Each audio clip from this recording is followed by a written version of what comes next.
Welcome back to the Gentleman's Gazette. In today's video, we'll be discussing the misconceptions, half-truths, and flat-out lies that many men are sold by modern society, and how to circumvent them on the road to self-improvement.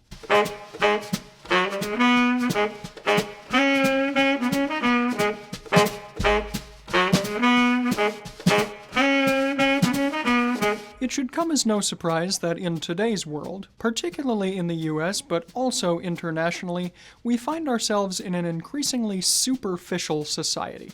The pervasiveness of advertising, the allure of celebrity, and the nature of competition, both economic and otherwise, all contribute to narrow definitions of success, and indeed narrow definitions of manhood. A good deal of this also has to do with changing social dynamics on the topic of gender and the idea of so-called toxic masculinity. These conversations can be divisive, to be sure, and we will discuss them today, but that's not our only aim. We'd also like to dispel some other societal myths and indeed lies about what it means to be a man and how to move past them when navigating modern society. We'll save the hot-button issue of masculinity for last, but to get started today, let's tackle this lie about manliness, that a man must always be stoic and independent, solving his problems alone. What's the truth of the matter here? In short, having a support network is nothing to be ashamed of. Far from it, in fact. This is true on multiple fronts. Speaking socially, it's just important for a man to have friends. Human interaction and mental health go hand in hand. And while digital distractions and public health crises, like the COVID-19 pandemic that's occurring at the time of this video's creation, make it easier than ever to isolate ourselves, human interaction is vitally important. We've produced a video on how to make friends as a man that goes into this topic in greater detail, which you can find here. But even outside of the purely social sphere, having a support network in other settings will also set you up for an environment of greater success. Specifically, in Raphael's video about things he wishes he had known in his 20s, and my video about things I wish I had known in my teens, we both extol the virtues of creating a robust support network. In simplest terms here, don't be afraid to ask for help when solving a problem. This has two clear benefits. First of all, you can leverage the expertise of the other person and incorporate their skills into your own skill set for the future. And secondly, if you're courteous about it, this can hopefully blossom into a relationship where the two of you can continue to rely on each other in the future when problems arise. Shifting gears here, let's next tackle an economic lie, that a man's intrinsic value must always be tied to his wealth. Society seems to put forward the idea that the measure of a man is tied to his bank account and his possessions. This is especially pervasive in the US, which is a society that often confuses who people are with just what they do. Indeed, one need look no further for confirmation of this point than the fact that, "So, what do you do for a living?" is a common conversation starter and topic of small talk in the US. Personally, we find that not only can this question be awkward, especially to non-Americans, but it can also be somewhat shallow and limiting conversationally. If you're looking for something a bit more substantive, though, you can find our video on 53 great conversation starters here. The underlying truth to keep in mind here, then, is that you shouldn't measure your self-worth by your net worth, but rather by the content of your character. If you can make a positive impact on those around you and be someone that others would describe as enriching to their lives, then you're definitely on the right track. Now, we're not saying that you shouldn't work hard to support yourself and your dependents financially. Hard work is important, of course. We're just saying that you shouldn't get too caught up in the rat race. This point leads nicely into a broader socioeconomic lie that there is a natural progression into which all lives should ideally fall. We're all likely familiar with some variation of this progression. Good education, good job, romantic partner, marriage, house, kids, vacation, retirement. To put it frankly, this lie is untrue for two reasons. Firstly, that the current economic reality, both in the US and elsewhere, is that not everyone is going to have the means to follow this progression. And secondly, it's untrue because not everyone is going to want to follow this progression in the first place.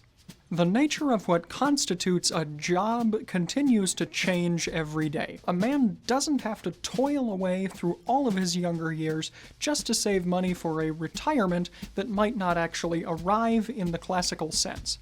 But furthermore, societal attitudes are also evolving in regard to romantic relationships.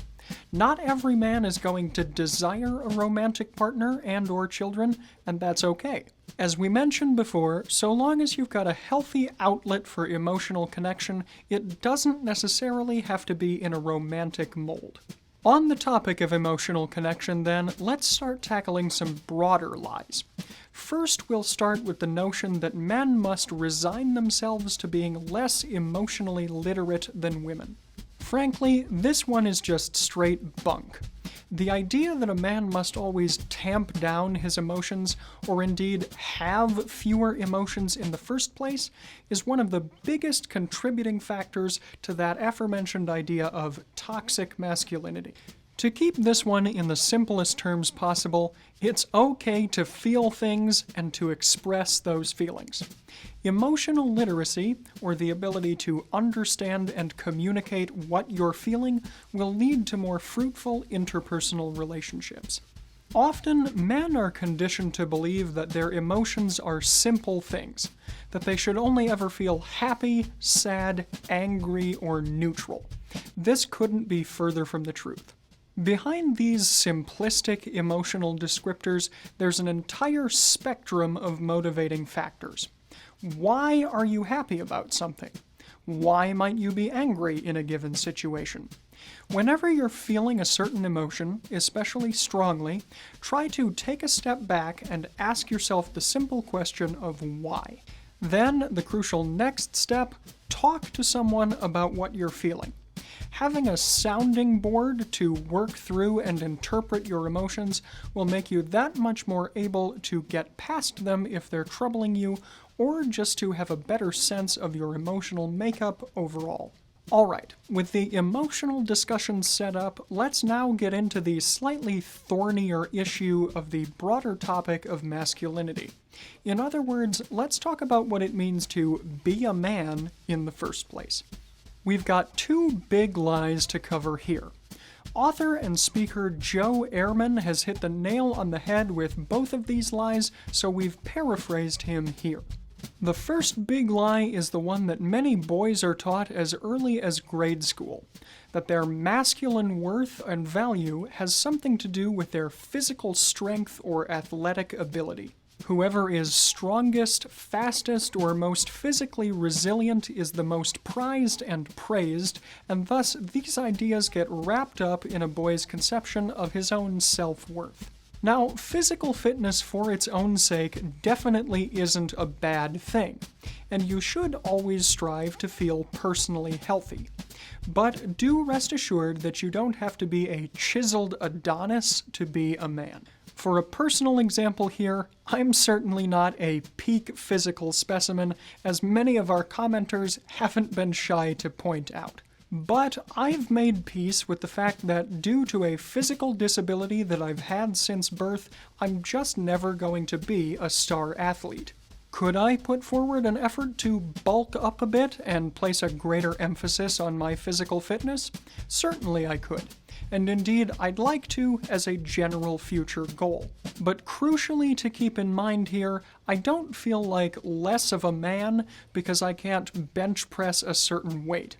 I'm comfortable in my own body. A related point here that shouldn't be glossed over, physical fitness isn't the only trait that's prized and tied to success in this way. Fortune is another one, as we've already discussed, in addition to fame, intellect, and power more generally.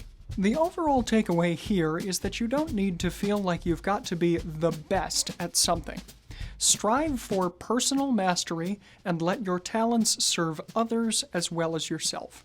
The second big myth here comes just a bit later in most boys' development than the one we just discussed, and as you might expect, it has to do with sex.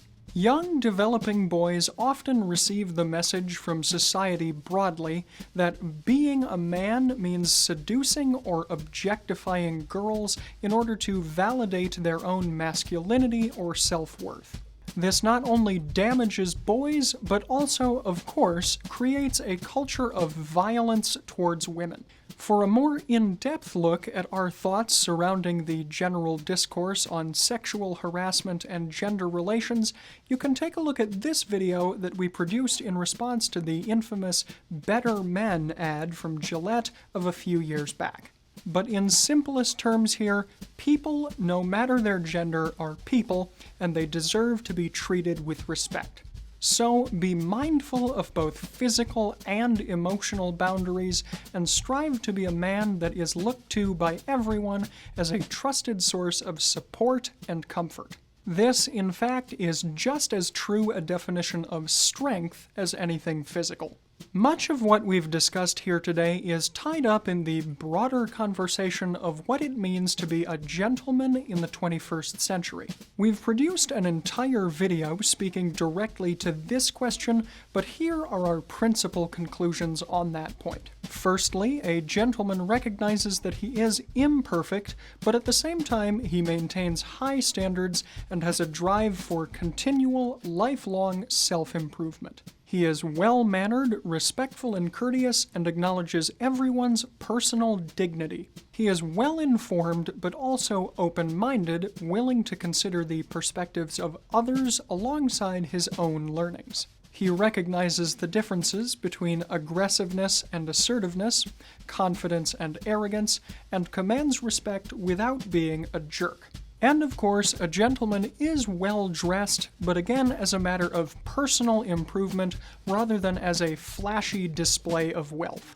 Remember that money, position, and status can't buy you class or respect. We firmly believe that any man, and really any person, can be a gentleman if they choose to be. But this isn't a choice to be taken lightly.